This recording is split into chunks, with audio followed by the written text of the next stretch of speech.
IVM. The journey of new age agencies, which are driven by a core focus on digital, sees many points of evolution. Led both by the way the market moves, but also built on the natural progression of their ever-expanding vision. One such journey has been of the agency Foxy Moron, under its recently formed parent company Zoom Media and its multiple units. So I thought it would be interesting to get its co-founders Suveer, Bajaj and Pratik Gupta to discuss this very evolution and also get their POV on the digital and advertising business at large and where they see it headed. That's what's ahead on this week's episode of Advertising is Dead. I'm Varun, the co-founder and corner chief at The Glitch. Right back with Advertising is Dead. Beta, did you know 79% of all scientists in NASA are Indian only? देखो, India में tax सिर्फ middle class भरती है. Everyone is just enjoying free यार. आजकल के youngsters are only interested in partying and enjoying. उनको देश की पड़ी ही नहीं है. बेटा तुम बस शादी कर लो, उसके बाद तो you can enjoy life like anything. I will tell you what this country needs. This country needs 15 years of dictatorship. That is the only way to become a superpower. See the Chinese, how much they've progressed. सुनो, तुमने ये WhatsApp forward देखा? So what's common between all of these statements? They're all absolutely rubbish. Fake WhatsApp forwards that spread like wildfire. And statements that defy any logic. We are here to debunk them all. Way of family WhatsApp groups, worst nightmare. Where what happens when you read a book. Basically, we're just a bunch of guys who want to cut through the bullshit of everyone saying this, how it won't be true. So that the next time someone confidently squeezes out some WhatsApp or Twitter BS, you can look them dead in the eye and go, Uncle, please sit. So join me, Joel, and me, Tushar, every Mondays for a fresh new episode of Uncle, Please Sit.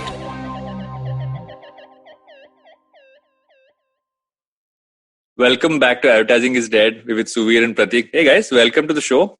Hi Varun. Hey Varun, glad to be here. And because I couldn't get into it in my introduction, I want you guys to explain how, while I've known you guys always in terms of your agency, in terms of Foxy and how that kind of grew and everything that's happened there, and we've met as well many times around that. I want to hear what Zoom Media is and how that narrative has kind of built out. I think we'll start with that and then we'll take it as it goes. Cool. The idea for Zoom Media was actually born a couple of years ago. We realized that, with the agency, of course, the biggest challenge that we were facing while scaling was, competition. One of our claims to fame over the last few years when we've grown the agency has been that we managed the L'Oreal business for over 10 years. And, that really put us on the map when it came to doing good work in the women's space and the beauty space. But that also shut us out from working with several other brands in the same space because of, non-competes and stuff like that. Yeah. And that's when we started, looking at larger models to understand how they really work. And of course, one of the models that we looked at very, very closely was Group M, no prizes for guessing that because we were close to that business for, a period of 3 or 4 years.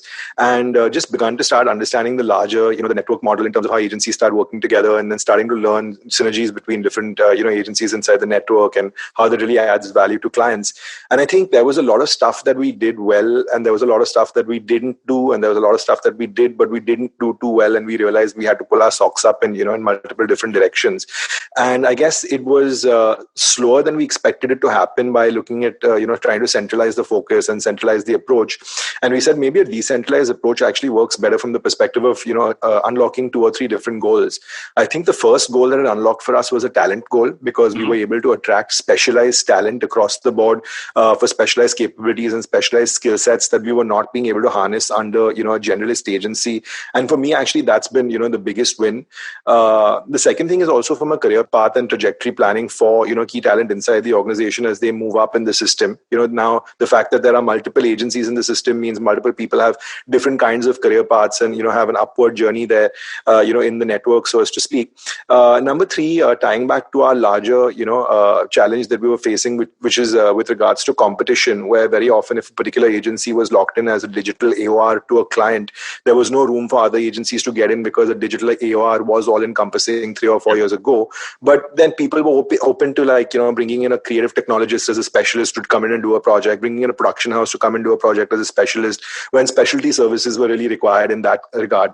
And I think that was really when we got our foot into the door, when we launched our creative technology shop called Foxy a few years ago, based out of Bangalore, who managed to get his foot in the door, and his seat had multiple different tables, not being, the digital AOR where Foxy didn't have a seat at the table, but when agencies like yours, for instance, or 22 Feet or, Web Chutney were the AOR, and Phosphine managed to get a seat at the table doing some kick-ass creative technology projects. We did a lot of chatbots back in the day, a lot of newsfeed smart apps, a lot of interactive games, etc. Yeah. And we realized this model actually ends up working because it's beating this conflict of business kind of situation. And, and then the idea for the network was born. And all through 2019, we sat down. A lot of 2019 was actually spent in which Pratik and I spent a lot of time planning what the vision for the network is. And the network is actually represented by 7 agencies today. Foxy Moron, of course, being the flagship that's been around now 12 and a half years. Phosphine is our creative technology company, and we've got The Rabbit Hole, which is our production house.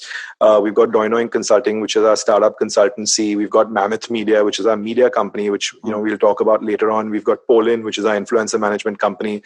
And we've got Noesis Technologies, which was actually an acquisition, which is our marketing tech and ad tech and digital transformation and automation, marketing automation company. And what's really ironic, not ironic, but coincidental, is that all our companies have very, have animal tendencies in nature. You've got the fox, of course, with Foxy Moron, and Polin is the bees, and The Rabbit Hole as well, of course, the rabbit, and Doinoink is the pig, and and just figuratively we said, where do you get the best out of all the animals in a controlled environment? It's at the zoo. So where do all these animals get housed? At Zoo Media, and that's where the network was born. So we wrote a vision statement where we said that we desire to be the preferable network partner to leading brands in the industry. And that's really where the depth of services is really enjoyed, where we have the opportunity to kind of upsell specialized services to clients by being able to deliver not a holistic or full service offering, but a specialized offering to clients in that regard. And it's been a year since we've been through the planning process, and the network has now begun to take great shape, and we've been able to put some, great leadership on the 7 agencies, which I think have begun to start giving it legs, and we can start walking and, running very quickly. Yeah. What you said in terms of how you guys have built these units and kind of scaled it under one whole umbrella.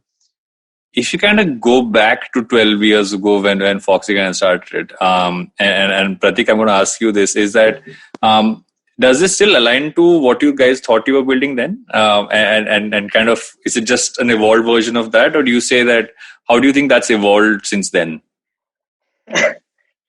No, so Varun, we were 19 when we started, man. We had no plan as to what this agency is going to become, what an agency was. And I have said this hundreds of times, right? I remember when our first client came and said, we'll put you guys on a retainer. We nodded our head in the meeting. We walked out of the meeting, and we have called everybody we know to figure out what is a bloody retainer, because we were just that disconnected from the whole advertising space.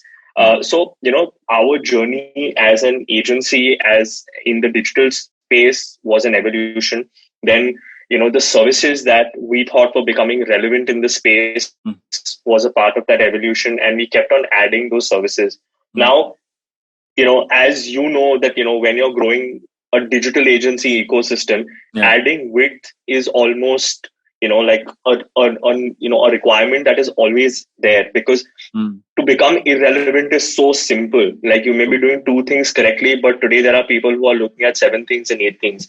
So as a agency ecosystem, we always started to put more width into our service offerings. But what started to happen over a period of time is that it started to get so wide that you stopped figuring the depth of any of these, any of these verticals. And what was happening is, like Suveer said, is that competition and picking up competition business becomes massive, becomes a massive opportunity and also a massive problem. And you almost become as good as what the client is asking or what the client is accepting. True. Versus you are not becoming as good as what the industry out there is doing, right? For which you have to take those bets. So while having that width is great, I think that what we realized for the last 2 years is that the depth that we require to become best in class in that particular service requires us to pivot, because the business needs to exist and survive on its own. Yeah. Previously the business was surviving on the clients that we had, or on the or on the relationships that we had with those clients. Yeah. But now the pressure was back on us, and the pressure was back into doing more and better things, right? Also, digital is so fluid, yeah. Like everything keeps changing on a regular basis. Today we're talking about how we'll, like, right before this chat, how we're going to monetize podcasts. Yeah. Right? Tomorrow it may become a irrelevant brand conversation, and when it becomes a relevant brand conversation, you can't be so far away saying, none of my brands wanted to do a podcast, so I don't know what this whole business model looks like. That's something that we don't have the the privilege of, right? Like I keep saying this, that our parents, or generations before us, they had time to evolve, right? Like they always, like, they probably made 3 or 4 evolution cycles in their entire career span, or in their entire work life. Here we're just so quickly, where the pressure on us to evolve is so high, that you have to build an ecosystem that allows for this talent to exist for a really, really long time. Yeah. And that required us to change our mindset, and this is what it is. So no, if we thought that this is a part of our plan in any format, that's the biggest lie ever. And that was an important question for me to ask, because most times, when you have someone who's coming out of college or just starting off, one of the questions is, okay, what did you guys think of when you started off? Well, we didn't think, like, it was just like a random thing. It was nothing, right? Like it was, and I mean, I believe the fact that we had no pressure, right? Like our pressure was not to, thankfully was not to provide for a family. Our pressure was not to have, any of those responsibilities, and therefore our risk-taking abilities were fairly greater than what most other people, were facing. And we just put our head down and worked. And like after that, everything starts to become a lot more clear. Like, people, I almost believe that they're trying to be overcautious in lots of the things that they're doing. Yeah. I think people have lost the ability to let go a little bit and, just see how the chips fall. They want the chips to be stacked in exactly the manner that they want, even before they start, which according to me is never true. If you even look at the space, even like 5 years ago, right, it had some form of demarcation in terms of, okay, this is what the mainline agencies do. Let's say what were called creative agencies. We were not called creative agencies. Correct. Then there was this whole overlap between what was called social agency and digital agency, which in my mind was always the same thing, but it just became digital were guys who kind of came in from before social happened, where you would talk about banners and websites, whereas we were talking more about social media, what we could do on that. But then there began this whole shift where so-called digital agencies started to do a lot of mainline mandates, and then terms like brand building and strategy, which started coming in here, and the other side flip started happening. While you guys have this model, have you guys ever thought about, okay, what is the model to kind of build yourself towards almost a 360 narrative in terms of, do we need to borrow something from traditional? Has that ever been a thought process, looking at the other side of the aisle? Yeah, we've done it actually. We've experimented. We've experimented a lot, right? Like I think we hired a creative director we hired a couple of creative directors from mainline agencies. We hired, I think a business head from mainline agency in Gurgaon. So we've dabbled. I mean, and there are some great fundamentals of marketing that are very strong in the so-called traditional ecosystem, right? Like, I think that we're just running at 500 miles an hour, and some of the basic things that we need to be looking at as digital agencies or as digital constructs, we miss those minute sort of details. Whereas the traditional agencies, like what I really like about them is that they bloody go deep. Like they know the brand at the back of their hand. They know the nuances of marketing. Their coursework is perfect. Which is amazing, like the weight of every word, the value of every second, I think they have that beautifully ingrained in the way that whole ecosystem is built, and there is tons to learn from them. But I think what we've always noticed is that they're not always up for the pace at which we work in the digital ecosystem, right? So I think they've always been far better than us when it comes to brand handle, marketing basics, like what is it that you need to do in business situations. Their planning has been far better than us. But they're so like engrossed in the smaller details, which, from a consumer's point of view, the consumer doesn't pick. that the whole process becomes very, very small. And I think agility is the name of the digital ecosystem. So I think everybody is trying to find that balance between both. And this demarcation is so structured in the client's head, right? Like it's like, client will turn around and say, okay, aap digital video to kar loge, but will you do a TVC also? I said, sir, I scale it down from a 4K production, and now these guys are shooting on 8K cameras also. So I am scaling it down. Only thing that I'm not doing is that I'm not over focusing on art. I'm probably getting a director of a scale which is not your technical TVC director, and because that person comes in, he gets his own set of lights and equipment and stuff like that, which scales up the production a little bit. Yeah. But there is no difference. Like, why do you think that there is a demarcation? So I think it's a great space, right? It's a gray area. Like mainline agencies are trying to imbibe some stuff from digital agencies. Digital agencies are trying to imbibe some stuff from mainline agencies. Yeah. But I think we said this about 3-4 years ago. I don't think that there is any distinction, and that's how we need to start to operate as we go around. That's just my take on it. Yeah. I think a big kicker for us, just to narrate a small anecdote. A few years ago, we ran a small campaign for actually a sizable campaign for one of India's largest women's magazines. It's about 3 or 4 years ago. And, it was a monumental moment for us because, it was a multi-agency meeting, and we got the mainline guys, and, you got the creative agency and the media agency and the PR agency and the event agency and the digital agency, which was us in the room. And we presented the big idea. We presented the thought at the multi-agency meet that all the agencies took away from, and they started doing their homework in terms of how to amplify their campaign on various different mediums and outdoor, presented a strategy, etc. And that was a big kicker for us about 4 or 5 years ago, saying that if the digital guys can now present the big idea for the campaign and the thought, what is the difference between a digital agency and any other agency, right? You call it traditional, mainline, creative, etc. Because at the end of the day, ideas are king, right? Mediums just change, formats will change, but the idea is really king.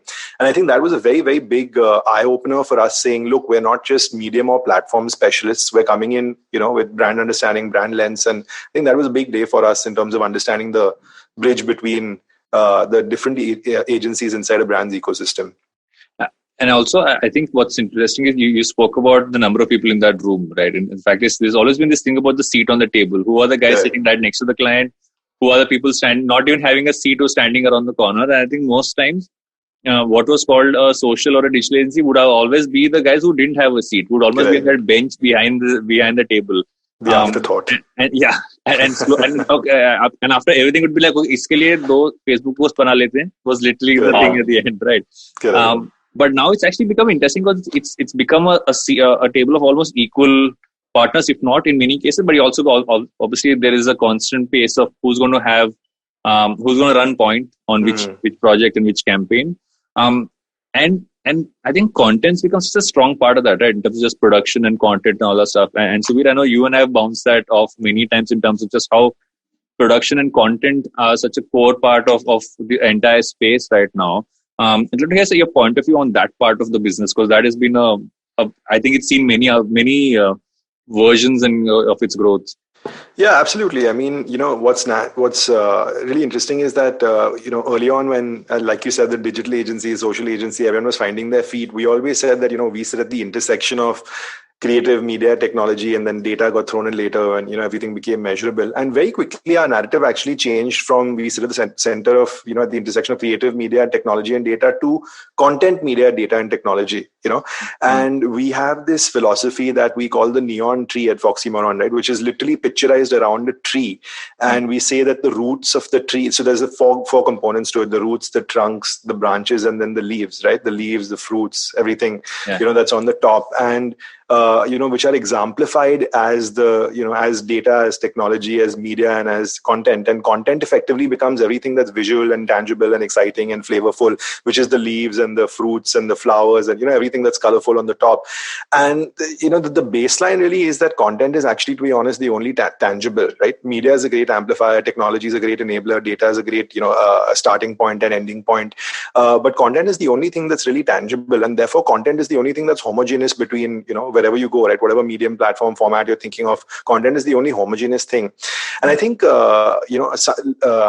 kind of learning from a lot of good best practices a lot of good best practices, a lot of best practices around the world that we've been, sponging up over the last few years to kind of understand, relevance of content in the larger ecosystem. But I think what's nice is that because on one hand it's so homogeneous, on the other hand it's also so fluid. I think the role that content has ended up playing has become a lot more susceptible to letting guys like us dictate that as well. And I think that's really what we've enjoyed doing over the last few years.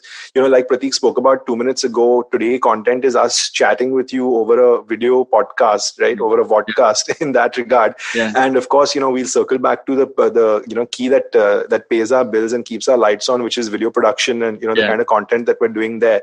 But what's interesting to see is that even the agency model by itself is kind of evolving, and it's becoming this hybrid agency, hybrid content studio model in that regard. Yeah. On one hand, the business model is supporting it, the P&L is stacking up. On the second hand, there's agility of clients who are demanding the best out of you to start thinking as a content studio.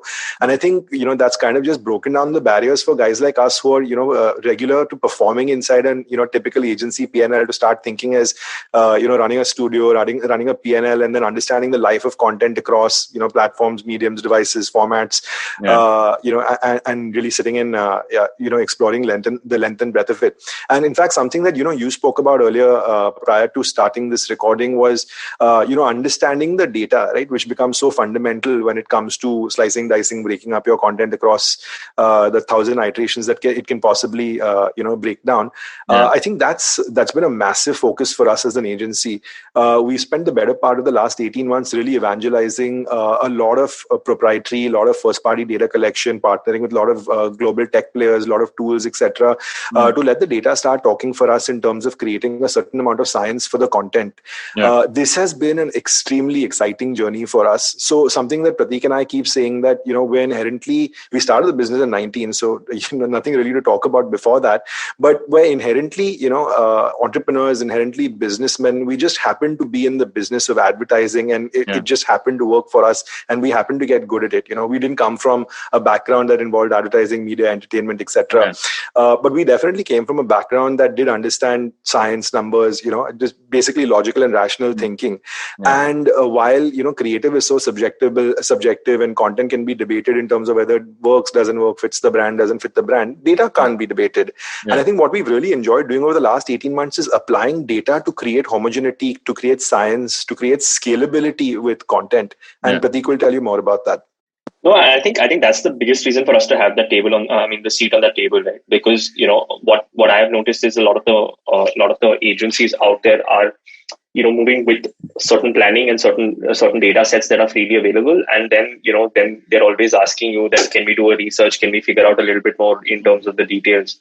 But the fact that digital as a landscape is basically giving me so much of data on a regular basis, I'm able to validate that data right now.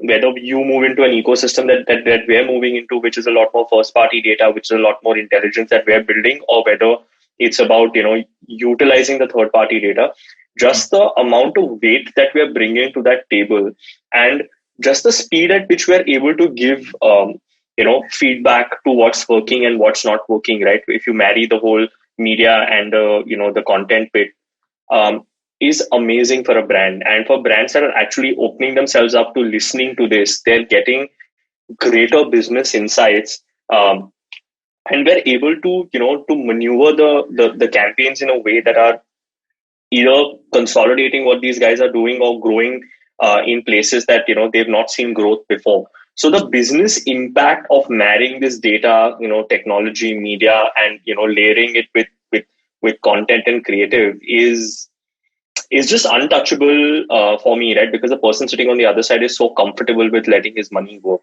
Yeah. But I'll give you an example of what we meant also of the data, right? So today the science can get down to the specifics of if you're creating content, right? Since that was the subject that we're talking about. in this segment is it can get down into what day of the week you should be launching your video, what you should be naming your video, who should be starring in your video, what music you should be playing in the backdrop of your video, of course the content themes of your video, going down to obviously keyword analysis and stuff like that. But that's on the pre-production side. Of course, then you produce with all your brand thematics that there's been years of history. And then once you publish as well, there's science that can give you a guarantee that in less than 1 hour you will be ranking first organically for those keywords as well, which is so phenomenal because you've effectively created a predictable chain from the day you started planning to the day you've published to ensure that you're even ranking first for those keywords as well. So the journeys become so seamless in terms of its planning, in terms of the scientific part of the planning. Of course, then there's the craft and the art, etc., which is where your skill comes into play, and that's really the fun that all of us have. That's the fun part of our jobs. That's the stuff that we really enjoy. And I think so when someone says, and this is what takes me to a point which I have a large problem with the industry, with, right, is that many times when you say, okay, you do content, the first question someone says, so you make TVCs, has been a predominant thing which comes up many times.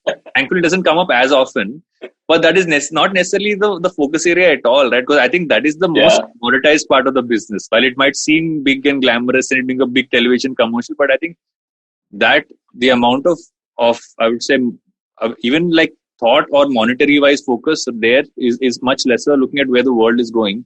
And this whole connection of data plus insight and then actual content creation is, I mean, it in hindsight seems so obvious, but I think it's because we're so used to keeping both of these aspects in different silos. I was talking to someone the other day and I said, which production house has platform expertise? And there is no production house that has platform expertise, right? Because individual ones are always focused on the craft. It's only once agencies like us start building out production units do we have even realized, okay, once again, why can't we plug those two together? Because they're still talking about, okay, art director, and all those things are like you said, the fun parts. But slowly this part has seeped in and has kind of taken over the I would say the larger context of why you're actually creating things in the first place. No, 100%, right. And we keep saying that, there are businesses that are laggards and there are businesses who are spearheading this change. And, for me, that's the irony, man. Like, on one hand, I'm having conversations with businesses who are saying, okay, let's move to a video retainer sort of a model, where, we probably want to do 4, 6, 8, 10 pieces of content and all of them need to be video focused. So we go back and, like Suveer and I are having a chat saying that what is the future workforce inside of Foxy and what is the future workforce inside of Zoom India. And legitimately 10 days ago, I had a conversation about a client wanting more fans on his Facebook page. And that doesn't go away, does it? What my first reaction to it, Varun, was the fact that I went to my my media group that I have, and I legitimately typed a question in caps, right, to my media team. I said, inventory abhi bhi hai kya Facebook fans kharidne ka? Or like, is that also dead? Because what are you even talking about? So you don't know how to structure this, right? Like, on one hand, a client is basically telling you, okay, we'll make 10 videos and that's the end of it. And the other hand, the client is fighting you over 5 posts in a month that he's never going to make, So, and, he's just like, no, I just want the 5 extra posts for comfort. I said, what comfort? Like, what are those 5 pieces of content going to do for you? So the problem I faced, at this particular point in time is that, and the reason that mainline and television and all of them still have a very, very stable seat, is because if you see what has happened over the last 30, 40 years, people have gotten into a certain process, right? And that process is basically sacrosanct, right? Like, they know for a fact that my television plan is going to come to me in this sort of a format. Right. My post-eval is going to come in this sort of a format. I know the kind of questions I need to ask. I know the kind of answers I'm going to get. And I know the kind of, the cracks in the wall I'm going to find. And this is how I'm going to solve it. Yeah. Here, some people are still tick marking digital and some people are like, we want to look at the next 5 years. Yeah. And sitting as an agency ecosystem or a network ecosystem, you're sitting in the middle and you're like, I don't know who to cater to, and it's very easy to say that, okay, you're going to switch from one mindset to the other mindset. But one mindset is obviously a lot more appealing. And the other mindset is just like, do I waste my energy convincing him that he does not need any more Facebook fans? Or, as my media guys say, let's get him the Facebook fans so that we can do actual work for him. Yeah. You But know, so and that brings me to the point on media, right? Because I think I've had this chat with you, Pratik, in the past about. So we as Glitch never did media, right? We right, still don't do media. It's never been something which we ever built out because I don't think any of us ever focused on that aspect of things. And I sure, think that generally happens. And I've always been interested to see that because you guys have been doing that from pretty much the start, right? You had media as yeah. a core part of how you looked at digital.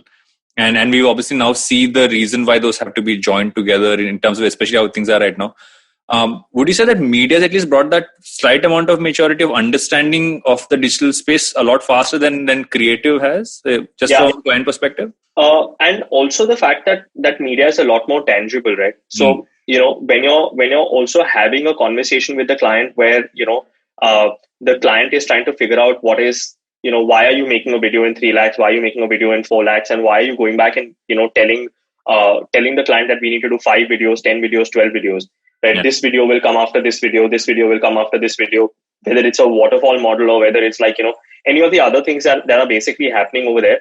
There is a logic to what the video is going to do, right? And the client also had to move away from the 30-second canvas, or the intent-based marketing is something that people just don't understand, right? So one of the things that we're putting out there is this concept of signal-based marketing, where so we're doing this very fun analogy with the zoo. Basically, what we're basically saying is that earlier you had these monkeys who would go to the rest of the jungle and basically shout, right? Then the monkeys would see people, would see animals that would react, and then the animals would come towards what you're trying to sell them to. Yeah. But in digital, what is there is that there are already people, or there are already animals who are hand raising, right? Who are saying that I have some form of intent, I have shown some form of commitment towards your industry, towards your product, right? And it depends on the industry and product. Like some things take 6 months, some things take 12 months, some things just take is an immediate purchase. And can I now give a lot more frequencies first to the people who are showing this sort of intent versus just going at and our numbers in India are ridiculous. Yeah, like you say, I want to go at at an audience of 18 to 30. So uska full geography size, uska full audience size is 250 million. Like, what are these numbers, right? And then you're almost talking about, I'm going to reach to 30% of this audience at a frequency of 1. I'm going to reach to 20% of an audience at a frequency of 2, which is pointless, where I have the ability to reach to 10 million people who are showing massive intent at a frequency of 4. Yeah. So the marriage of creative with the output from a business point of view is the discipline media brings. And for me, creative is the madness that you add on top of it. So that for us, I always said this, that in a client's head or in a pitch or in any sort of format, right, somebody can always have a better idea than you. There is no guaranteed way of saying that even 8 out of 10 times I'm going to land the idea better than somebody else. But if you have a process on how that idea is going to work for your business, and you're able to consistently demonstrate your ability to come to that process, right? A client is very comfortable working with you. And I think that discipline is what media brings, into the entire mix. I think I'm just going to build on to that for one quick second. And another thing that we really enjoy actually with our media is also accountability, right? So we've done a lot of campaigns where there are mainline, media buying agencies that manage the, the promotions of video content that we create, etc. And it's very easy for us to say, nahi bhai, video nahi chala kyunki unka targeting galat tha, right? Simultaneously, it's very easy for them to say ki nahi, view through rate, click through rate is very poor because the creative is not impactful enough, right? In this case, if I manage both, then who's accountable? Whose collar do I have to catch? I catch my own collar saying the creative was not impactful. I catch my own collar saying the targeting was poor, view-through rate and click-through rate is compromised. And that actually ensures that performance shoots through the roof because there's no one else's collar to catch but your own. And there's no excuse to give in that regard. And with agencies, this finger pointing goes back generations. Right? It's not me, it's you. And I think what we've really enjoyed is we've enjoyed stopping to point the finger anymore, and taking the responsibility. And that's actually really improved productivity and output across the board for us. And I think this accountability has been the underlying factor that has kept us disciplined, responsible, call it what you want, when it comes to delivering solutions to clients. Good clients understand the fact that some campaigns will fail and some campaigns will perform. That's okay. But the fact that you're taking accountability means a big step in that sort of a direction. Totally, and I think it also goes both ways, right? Because I think the more accountability that we as agencies push for, the better the pricing models can become, right? Because you always functioned, and I read this sometime back, and I realized that that way back in the day that creative agencies would charge a percentage of media as their fee. They have a retainer. Yeah. There was no retainer at that point of time. Correct. And somebody in Madison Avenue decided to come up with the idea, say, no, let's only do fixed retainers and not get into a percentage of media. Manslaughter on Madison Avenue. That's the one you're talking about. I'm like, whoever came up with that, like, wreath one, like, one slap across the face. But when you look at it now, if you turn to a client, okay, I'm going to put my neck on the line and say, okay, I'm going to be doing all of it, but I'm also going to make sure that we show you results, be it conversion to sale, be it performance and all that stuff. And on the other side, I know I've slowly started to see some clients say, okay, fair enough, you're doing this, then what if we give you a percentage of X or a percentage of Y? So I think where we'll eventually come to, and that's actually the good place to go, is that it's almost like it's a two-way street of, okay, we'll make sure this is successful, you'll make sure it's successful from your end, and eventually there is some part of the spoils that we both end up sharing. While it won't be the model any of us work in right now, but I think that is pretty much where the future is going. Yeah, I think, you look at it from two sides, right? Because traditionally, an agency is not incentivized to save a client's money, because traditionally we earn a commission, right? So for every 100 rupees the client spends, I earn 6, 7, 8, 9% of that. So if I optimize my media spend and I save the client money, I'm not incentivized to do that, because then I earn 6% of only 90 rupees as opposed to 100 rupees. Yeah. So that's one side of the coin. And the other side of the coin is, of course, performance marketing, which is, are you able to deliver results? And can the results now start speaking for itself from the perspective of you earning off those results? And I think the commercial models have now started evolving to the extent where agencies are being rewarded for both. On one hand, if you're able to save the client money, that means obviously you're over efficient and you're delivering and you're optimizing well. Why can't you be incentivized to do that? And I think with a lot of models that don't necessarily result in in performance, which are more branding awareness, etc. If you are able to optimize, then why not incentivize the agency? And I think we've seen this. It's new, it's young, but we're seeing an incentives on savings model being kicked in by some of our progressive clients who are happy to share savings with the agency. On the other side, of course, performance marketing has become mainstay. It started right from clicks to video views, etc. Now moving into leads and moving into conversions or installs as far as mobile applications is concerned. And what's really interesting is that, for the larger guys who can afford to hedge a cost per install rate with you, or a cost per view or a cost per lead with you is one thing. But for a lot of smaller businesses, and especially today, since people are looking at digital as a primary source of lead generation or e-commerce sales, given, new normal and everything that people are talking about, for a lot of small businesses that will enter a digital, media spend with 10, 15 lakhs a month, and you don't necessarily come with wallets of a few crore rupees a month. For them, it becomes that much more important. And for them, I mean, it's very simple to justify your ROAS, right? Your return on advertising spend. If you're saying that I'm able to spend 10 lakh rupees and generate 45 lakhs of revenue against that, right? It's simple math to kind of stack up. And does that mean the agencies rewarded or compensated inside that 10 lakh? Definitely not, because 6% on 10 lakh is, it's a pittance. It doesn't even cover our cost for us in that regard.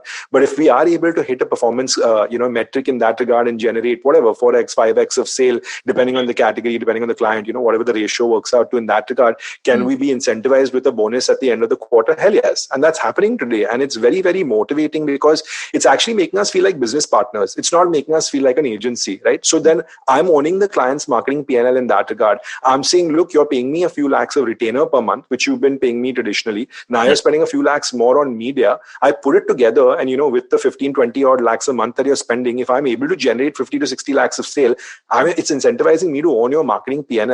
And I think that's been a massive shift. And it's easier to see that shift with small businesses, right? Because like Pratik I'll interact directly with founders on the top, right? And while of course they will have digital guy or a marketing guy who liaises with our teams on a day-to-day basis, when you're talking business with a founder, they understand business language and business speak.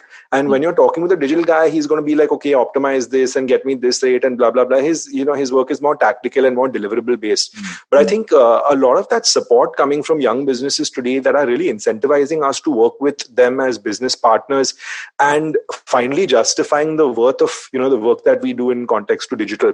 In fact, I'll take a step further as well. There are businesses that we work with in Doinoink Consulting, which is our consulting agency that we work on an accelerator model with even smaller clients. And in this model, what we even do is we do discounted cash, and very often we are included in either an ESOP pool for them or into some kind of an options pool for them as well, where we are happy to get paid in equity on some form of futures or options in that regard as well. And obviously we've got covenants as far as our liquidation preference and stuff like that is concerned.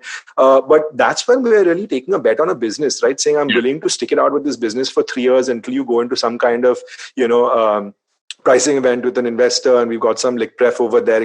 That's what I was telling you, that Pratik, and my business mindedness comes in first, and we're able to channelize that towards marketing and towards building brands through advertising. And I think that's really our investment in the brands that we make in that regard. And for businesses, partners that see that merit and value, we love working with them, and it's a lot of validation for why we do what we do in that regard. And the singular entrepreneurial trait of just being accountable for something, right? It just steps in, right? And that accountability is is such a big deal. Yeah. The accountability is the difference between, good and great. And, that for us is a massive driving force. Considering everything that you guys have told me, if somebody turns around to you, and I'm sure you ask this from time to time, is what exactly do each of you focus on in the overall business? What do you end up having to say? Because considering the number of things that come into play, is there almost, okay, this is what I will say officially, but unofficially there is everything, or is there no line like that? No, we have a decent line that we've drawn with each other. It also goes into the strengths that each other have. But I think at the back, the biggest scam act that we've pulled, right, is the fact that people usually think that we're not always on the same page, right? Because there are just so many things happening at the same time. But that's the best scam act that Suveer and I have pulled, right? Because we're always on the same page in terms of what we want to do. So between Suveer and I think our principles of working and the what we want to get out and what is the route that we want to take to get that out of our businesses is the same, right? And I think we've done a couple of these exercises and these leadership coaches, and I think our articulation was slightly different because of just the different people that we are. But I think officially the way that we split it is that I look at top line and he looks at bottom line. So that's the way that we split it, because then responsibilities of what's coming in and how we're making that money is kind of split. But the irony is that top line cannot make any sense till the bottom line is not sorted, and the other way around. So we're always on the same page, but our roles are fairly well split. That way we actually took a page out of your book. You guys used to say left brain, right brain. Right. So divided down the middle. So we actually took a page out of your book. No, but more recently also, actually, to be honest, we've actually split our growth ambitions and our scale ambitions in that regard. So Pratik does a great job with sales. So he looks at a lot of the business. He looks at all the business development for us, and the fabulous roster of clients that we've always had over the last 12 years has always been something that he's been responsible for. I look at a lot of the, adding a lot of the bells and whistles on, the new businesses, the expansion that we're doing, the new agencies that we kind of bring into the system, evangelize, the new tech that we build, international expansion that we're working on at the moment, new areas of expansion. We're becoming media publishers now. Like I mentioned to you, we're launching a couple of podcasts as well. We're doing some phenomenal work in the education space as well. So a lot of the diversification in the portfolio also in that regard that really increases what we spoke about earlier, increases the breadth of, I won't say our services, but increases the breadth of what we do, as a business altogether, and not necessarily as an agency. So I think that's another thing that also critically defines our relationship and our roles that we play with respect to this organization. Would you then, so there's this thing about co-founders, right? And I always want to ask this, is that, and I think you partly answered in the whole designation piece, but there are certain things where you push and pull, and there are pieces where it's like one takes a call. When you guys function together, how does that dynamic, because that dynamic is very important, right? And most times people say, supremely important. Is there the difference between someone wanting to do something by themselves or with a co-founder? And it's always that dynamic that comes into play. So, I mean, we did this whole leadership coaching. Yeah, sure. Can you hear me now? Yeah, perfect. Okay. So I'm saying that we did this leadership coaching, coaching session, and, the two objectives. One was, coaching for yourself and understanding yourself, your leadership styles and everything that comes. And the second was to understand leadership, your leadership style in context to Suveer for me and me for Suveer, obviously every result that came out, right? Like if I was A, he was Z, and if he was A and I was Z, right? Like everything was like legitimately diametrically opposite. Yeah. And that was great, right? Because for me, I'll go think of some 5 mad things, and then I'll come back to Suveer, and then Suveer will break it down from a budget point of view and say, boss, this is going to happen, this is not going to happen. So my validation of whatever I'm thinking comes from him in that sort of a sense, right? Like I'm not looking at anybody else for that sort of validation, which is big, right? Because otherwise it's very easy for you to flow in that sort of a direction. And when he is thinking of something, which is extremely well structured, right? Like he's always thinking, okay, this is the route that we need to get. I know he will involve me when he needs a little bit of how do you break this mold? So, so that balance is very unsaid. It's something that, that we've evolved, I think, in just being around each other for so long. And also having a deep understanding of each other. Yeah. I think when we were in our wellness leave last week, so we sent this paragraph of a message saying that, we should all give him a little bit of feedback because he's going to use these days to think about him. Very sweet thing to do, because I think we woke up on Tuesday for 6 days of holiday, and so we sent a message to our entire leadership crew, right? Now, the best part about anything that Suveer does is Suveer communicates to these people, and these people ask me what it means, right? So I am his translator, basically. So they will all come and tell me that, why is he asking this question? I said, dude, this is not a double-edged sword. Just give it to him directly. What is the problem? So I think that's what I wrote to him. I said that for me, the biggest thing is the fact that, our relationship has always been at a stage of evolution, and we've not forced our personal lives into our professional lives, or our professional lives into our personal lives. We've been able to find a balance in doing all of that. And once that understanding is established and you are very cognizant of your own strengths and weaknesses, and the other person is very accepting of his or her own strengths and weaknesses, I think teams find a way of finding their own speciality, right? And once you acknowledge it, I think it's just a recipe for success. So if I was someone who was starting off today in the space, right? Let's say that. And I was talking to a college group yesterday. Their questions are still very, okay, what does the future hold for me? What should I focus on? What should I not focus on? Has COVID changed everything? I hate using that term new normal. Okay, it's like one of my most hated terms. I'm like, what does that even mean? So if you guys had to turn around and say, okay, especially the changes that you've seen, which might actually be constant going ahead, and in terms of just where the business is really focusing on in terms of film, as you look ahead, what would those be? I mean, it's to both of you. Either one of you can go first. Suveer? So I can start with a joke. Start building anything that Mukesh Ambani will buy, right? That is true. It seems to be everything right now.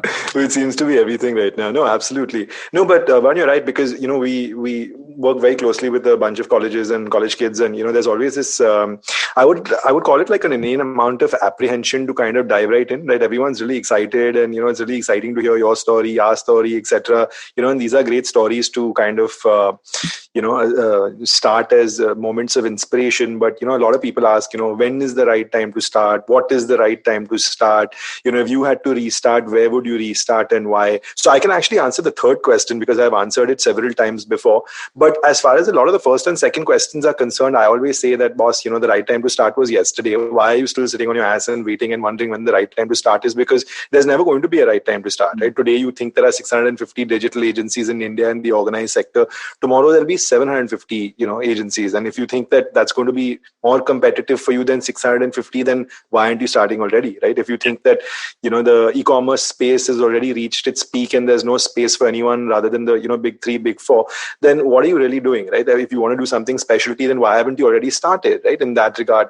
So when do I start? I think it's a moot question, so as to speak.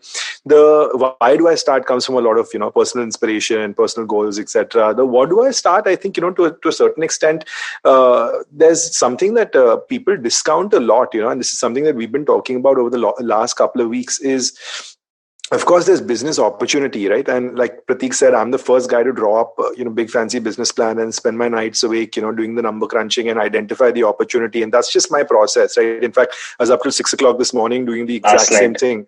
Yeah, doing the exact same thing. But I think something that people really, really discount is passion, right? Why are you doing what you're doing if you're not passionate about it? There can be a fabulous opportunity, but if you don't care about that opportunity and you're not passionate about it, then why are you doing what you're doing, right? I think we found that passion very early on in our lives when we realized that, through communications, you're able to create perception for brands and therefore able to impact business. And now because, we are kind of integrating content media, data tech, and we're able to actually impact business and, impact things like top line, bottom line, stock price, which are the three things that we keep talking about with our advertisers. We're actually being able to make a difference to, some of the largest brands in the country and the world in terms of impacting business. And that's where we found our passion. But I think that's something that you can't ask for advice on. What am I passionate about? What are you passionate about? That's something that you should know. If you don't know, then discover, and you don't need to discover that on your dime. You can discover that on someone else's dime. Do an internship, work for someone, right? Work for someone that you look up to as your mentor, as your advisor, etc., and discover what you're really passionate about. If you ask me, for me, I think it was a very, very early dream of mine, as early as 2013, actually, when we were 4 or 5 years into the business, to actually be a media owner. I used to actually manage a large chunk of the media business back then. And like I mentioned earlier, our claim to fame, L'Oreal, etc., we managed the media for L'Oreal as well. And it reached a pretty sizable stage until, it was integrated with their mainline, which was with Maxis at the time.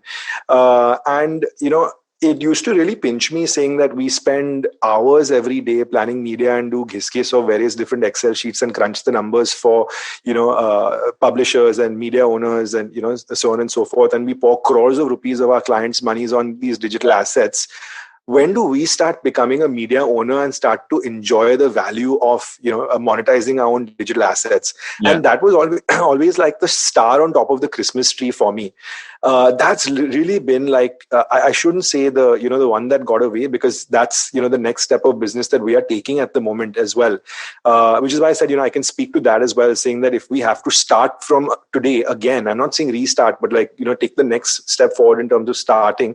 I think that becomes a very, very fundamental part of, our growth strategy, our vision in terms of media ownership. So on one side of the spectrum, because we spent a lot of time, on the previous segment talking about content, and while we've done great works for hire content, building content for brands, etc., how do we now change the narrative to say that we have a great pool of writers, we have a lot of stories, we have production capability, we of course work with the top platforms in the world. How do we kind of put formula together where we become content creators as creators and not as production houses or as studios where we're doing it for brands?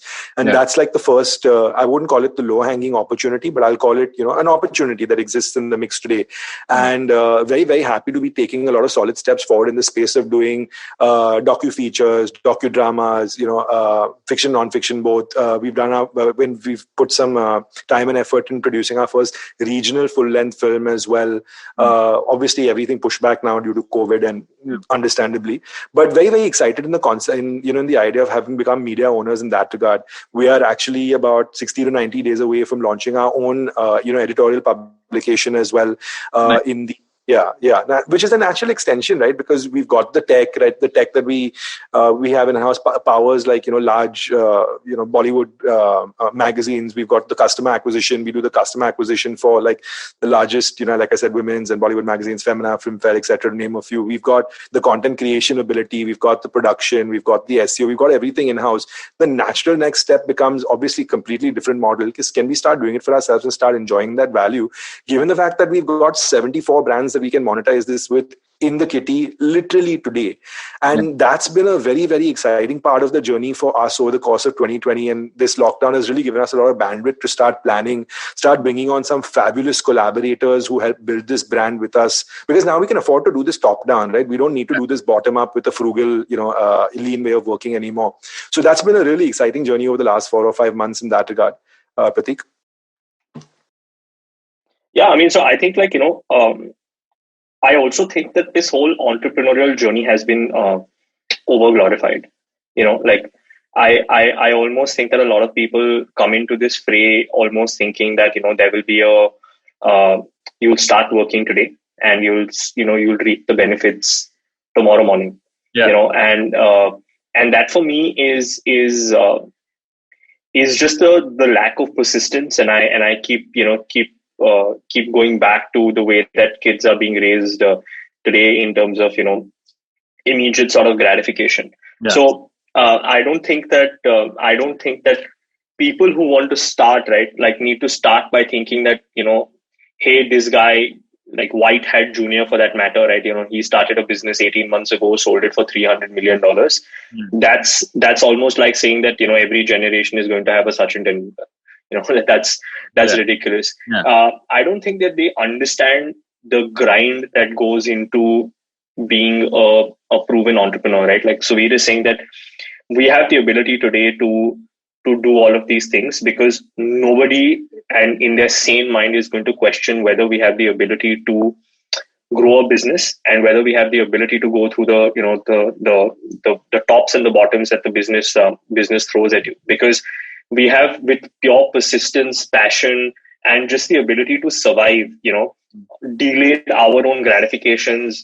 These things could have been bets that we would have taken in 2014, 2015, but these are bets that we're comfortably taking today because we understand the value of building something that's very concrete. In any industry, and I very firmly believe this, is that there is always room at the top.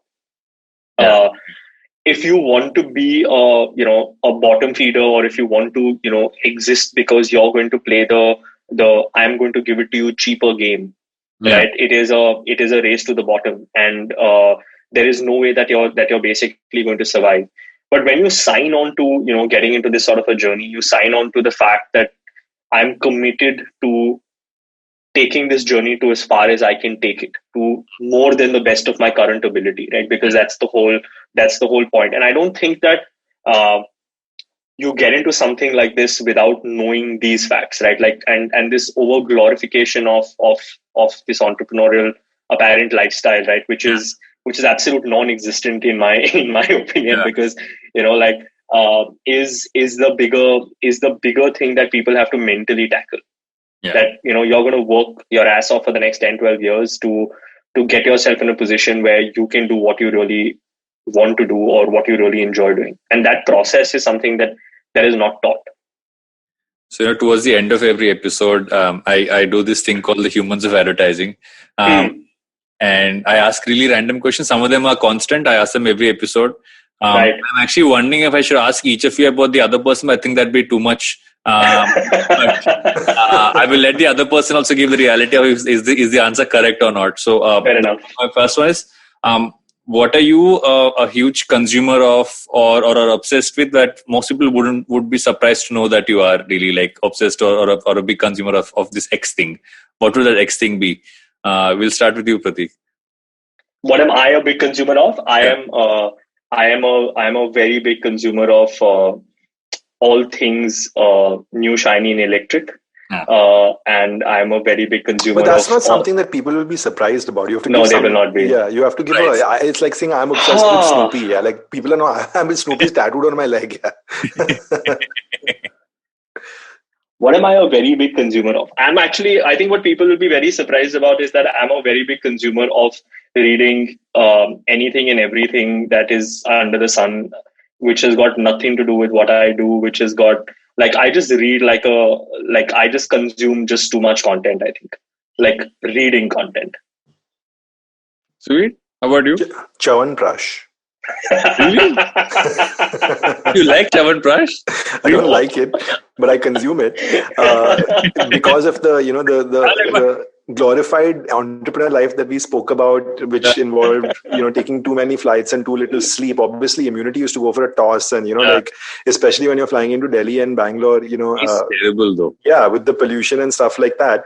I just did it as an immunity boost because I would, my health would go down, and then I'd be down, I'd come back to Bombay feeling really low and fall sick, and I didn't want to deal with that, that phase in my life. So I started pounding Chyawanprash, and I've been healthy for the last 2.5 years. Like, touch wood, everything's fine. I've been enjoying life.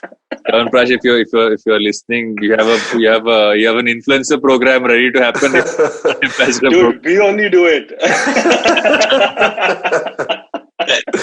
No, but I've been doing this since the last 2-3 years. We've just won Dabur this year, but I've been doing this for a few years now. Perfect. What can you put together in an instant? Well, Pratik thinks for more than an instant. A grilled cheese sandwich. That's what I can put together in an instant. Suveer? A podcast with Varun Dugirala. This has been an hour. This is not. What are the next one? Yeah. Since you said books, Pratik, any books you read in recent times that you'd want to recommend? Books? No, that's the best part. I don't read any books, right? Like nothing. I just basically, from the beginning, I just read about, like my Flipboard, or back in the day, my Google Reader had just every topic under the sun, where I would just, I still read about an hour a day on random stuff. So what is the last random thing you read which you think people should read about? I really think that people should read about how aliens made the world, and how aliens are actually the mythical creatures that are basically interspersed in all our religious texts. Because I think that aliens are real. Prometheus. Yes, yes, but that's a movie plot that I've been reading massively about, and I think it's the truest. It's very, very true. I believe that. So, how about you? What are you? What is it? Something you listened to, watched, or read in recent times that you? So I actually read a lot. There's a lot of books lying on my desk. I'll just pick them up. This is one that Pratik got for me a few months ago. It's called The 7 Secrets of Shiva. I'm a big Shiva bhakt. This is something I'm sure most people have read, but it's on my desk. It's been here for a while. This is 21 Lessons for 21st Century.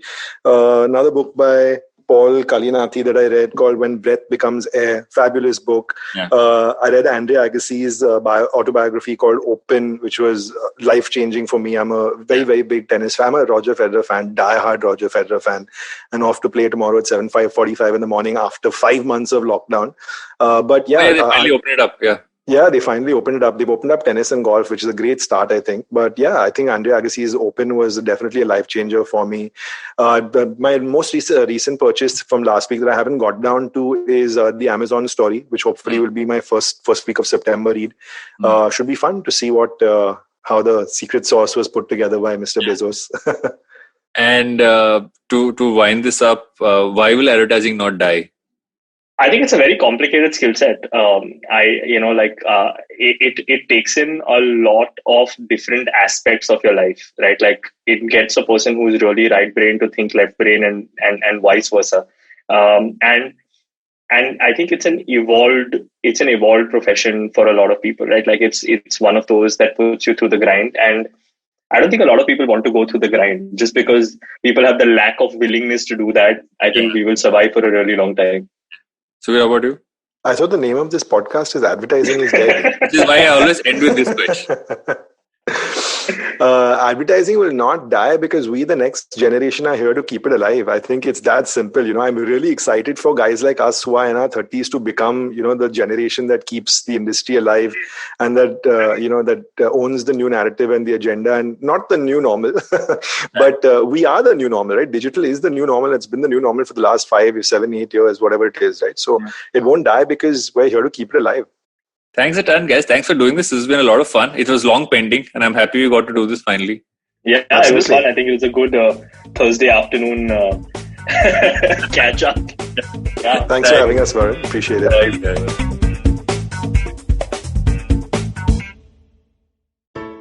I hope you enjoyed that show. So another really fun week on the network. I don't know if you saw this, but Varun Thakur was on Advertising is Dead. That was a really, really fun episode. Besides that, we've had some great guests all over the place. We had Ram Madhvani on Cyrus Says. We had Saurav Mukherjee, a legend in the finance space. He was on Pesa Vesa. He and Anupam have co-written a book, so definitely do check out that episode and go buy their book too. I mean, like, that would be another great thing to do. Uncle Pleased had a really, really cool episode with hosts of our other show, Mr. and Mrs. Binge-Watch, Anirudh and Janice. They were talking about celebrity culture and how that's progressed over the last few years. And yeah, it's just been a really, really great week. One episode I do want to shout out. A couple of weeks ago, Pulyabazi did an episode which was just amazing. They were talking about the letters between Mahatma Gandhi and Rabindranath Tagore. Do check those out. Those are really good.